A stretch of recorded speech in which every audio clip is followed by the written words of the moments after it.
So 8 years ago, my husband Andrew and I were just a short way into our parenting journey. We had 2 kids under 3, when our 2.5-year-old, who'd kind of always been slow to gain milestones, suddenly seemed to go into reverse and seemed to lose the developmental skills that he had.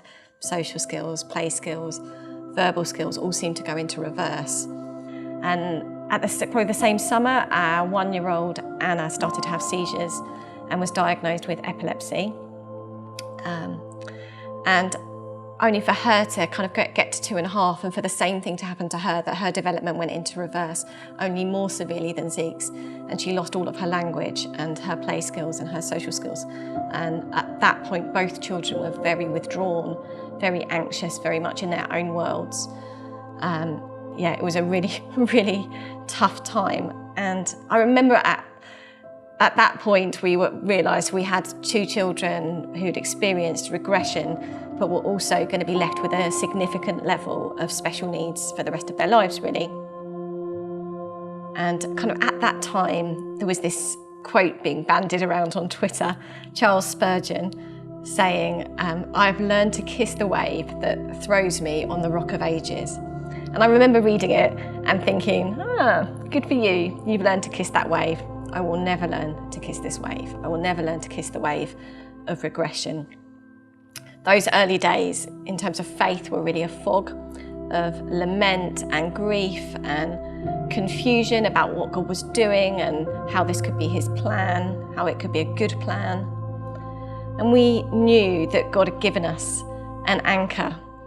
But God was so gracious to us at that time, really, of revealing himself as the eternal God, the eternal Redeemer, the one who would wipe away every tear from every eye, the one who would resurrect skills that had been lost, things that had been sown perishable would be raised imperishable, and that he would be eternally faithful. And at that time, really, the stuff we were reading in the Bible and worship songs and words led to us daydreaming about eternity and praying to this God of eternity and almost throwing that anchor that he'd given us forward way into the future, and knowing that he would ultimately continue to be faithful and good and kind to us.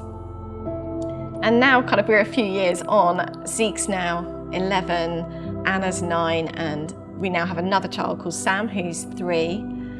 And God has really gently revealed himself to us in more recent years, not just as the God of eternity, but as the God who is an ever-present help in times of trouble. And I feel like if our testimony is anything now, it's that we've seen the goodness of God in the land of the living. We've seen the goodness of God in the land of repetition, in the land of hospital appointments, in the land of disability living allowance forms and special schools and sleep deprivation and endless toilet training. He has revealed his goodness and his kindness and his grace to us in that. And also through really the extraordinary kindness of the people that he's placed around us, the churches that he's put us in. He has been so kind to us. He has been so present in times of trouble. And I would be lying to you if I said that every morning I woke up and kissed the wave that throws me on the rock of ages. But I would say that I am getting closer to kissing that wave. And I am increasingly thankful that God hasn't given us the life that we expected. And I'm increasingly convinced really that he's writing a better story than perhaps the one I might have initially chosen. And I would say to people listening today that if you are living in the early days of grief and lament and confusion, cling to the God of eternity, but then watch him demonstrate his power here and now in your life. Watch him be present in your lowest moments, in your valleys.